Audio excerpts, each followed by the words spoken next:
Oh, I wanted to use lie. The church is lying to you so badly, but technically I couldn't use that word because that would indicate they're doing it on purpose. And unfortunately, I don't. Well, no, let me remove unfortunately. Fortunately, I don't think they are purposely doing that.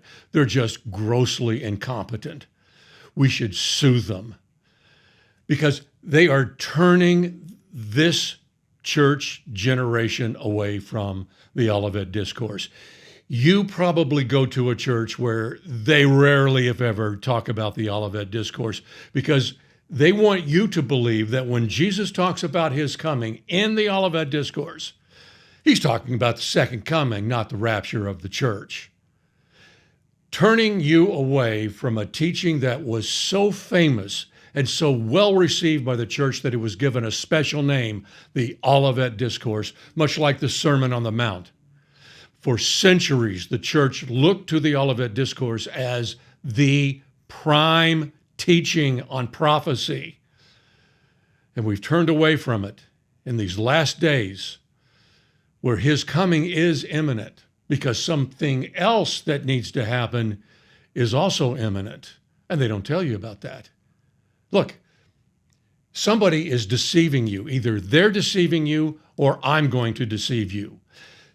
The great thing is there's a simple test. It all comes down to this sentence.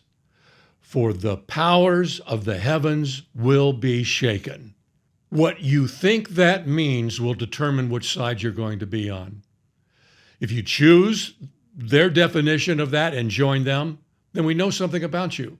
You're one of the 5 foolish virgins. I'm sorry, it's just true. If you can't see the truth of what I'm going to show you and how they are deceiving you, I don't know what it's going to take to wake you up. I'm sorry. It's time to be blunt. That's just the way it is. So let me tell you what they would say about that. If you were to go up to your pre-trib pastor and say, what does this mean? He will say, oh, that's the cosmos erupting or possibly falling apart. That's what they say because they're forced into that position. They can't tell you what I'm going to tell you for a very good reason. I'm going to show you what it really means. But if you want the truth, you're going to have to make a solitary decision to go get it yourself because they're not going to help you. They aren't going to help you. I can help you a little bit, but the decision will be yours ultimately, and you need to make it. You need to make it so that it's clear in your mind, so that you'll know what you believe. I'm going to show you that's crap what they're teaching you. And they have to teach that because the truth, if they taught you what I know is the truth, their prophecy, their eschatology falls apart. Jesus says that in the Olivet Discourse 3 times in all 3 versions of the Olivet Discourse. He says that. He makes that statement. In a couple of them, he adds this beforehand. The stars will fall from heaven, for the powers of the heavens will be shaken. And see, they would say, see, that's a meteor shower or something, you know. The cosmos is falling apart. It's the second coming. No, that's not what's going on here. It's something far deeper, far more important, far more unbelievable in nature, that he could only compare it to the flood. At the 6th seal, we also see that stars fall to the earth from heaven. But we're told something special about them there. We are told it's like winter figs being cast to the ground when hit by a mighty wind. Winter figs? Why does it say winter figs? I wondered that at the start of this year. Why does it say, or maybe it was the end of last year, why does it say winter figs? So I looked into fig trees and quickly saw that the winter figs are the worthless crop. They never ripen. They're no good. Can't do anything with them. Let them fall to the ground. The ones that show up in spring and ripen in summer, those are your figs. Those are your fig Newtons. You will never buy a package of winter fig Newtons because they'll be horrible. So why are the stars falling from heaven likened to worthless figs? Well, here's a clue. The very first teaching moment in the book of Revelation comes in chapter 1. John has witnessed the Lord walking among the lampstands, holding 7 stars in his hand. The first thing he teaches John is this: the 7 stars you saw in my right hand are angels. Is it starting to become clear to you? In the 12th chapter, we are told that the red dragon, the devil, Satan, he sweeps 1/3 of the stars to him. Well, we know he did that with angels. Are we seeing that again, stars being angels? Well, of course we are. Because right after that, we learn there is war in heaven, and Satan and his angels are being cast to earth. That is why the worthless fig crop is being figuratively described as that event. These are worthless angels being cast to earth. Now let's go back to the statement. He's telling us these worthless angels being cast to earth are part of what? War in heaven. He states it as, for the powers, the authorities in heaven will be shaken. There is coming a regime change, an operational change in heaven. They are purging heaven of Satan and his angels.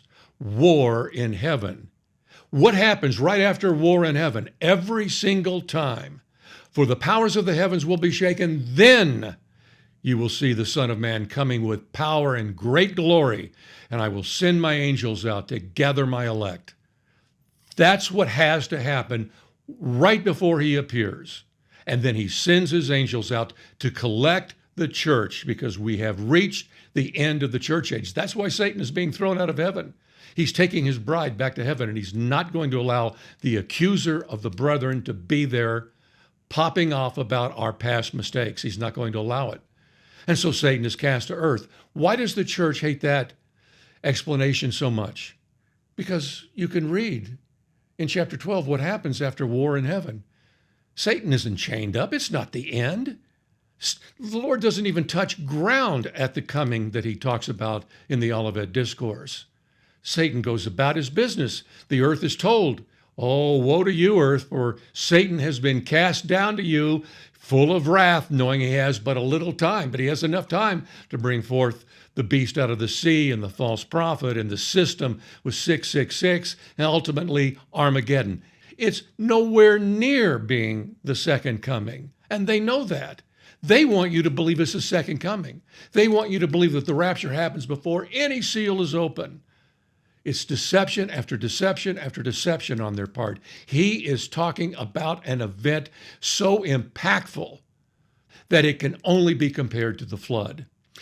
In Luke's version, he doesn't technically say the stars fall to earth. He says it in a different way. He said people passing out, fainting in fear and foreboding as they see, in the Greek, the ones coming on the earth. It's the same thing.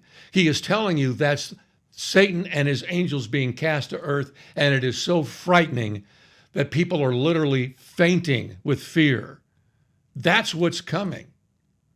The Lord also tells us in the Olivet Discourse some signs, and he gives us one final instruction. But right now, you need to make a decision. What do you believe this means? Do you believe that is just cosmic randomness, chaos? Or do you believe that is war in heaven? If you believe that is war in heaven, you need to align yourself to the teaching of the Lord Jesus Christ in the Olivet Discourse, because war in heaven is coming. How do I know? Because we saw the Revelation 12 sign in September of 2017. The Revelation 12 sign is pointing to war in heaven. That's what it is doing in the 12th chapter of Revelation, and that's why we saw it in 2017. It is giving us time to prepare. War in heaven is coming. You need to wake up. The church's teaching has put you to sleep. This, brothers and sisters, is war in heaven, and he expects us to get ready for it. It is important to him. After he tells us what is going to happen, he gives us parable after parable after parable. Don't let anybody take this from you. Don't let the world get in the way of believing it. What I say to you, I say to all. That's what he says in the Olivet Discourse. Are you all? He also says, take heed.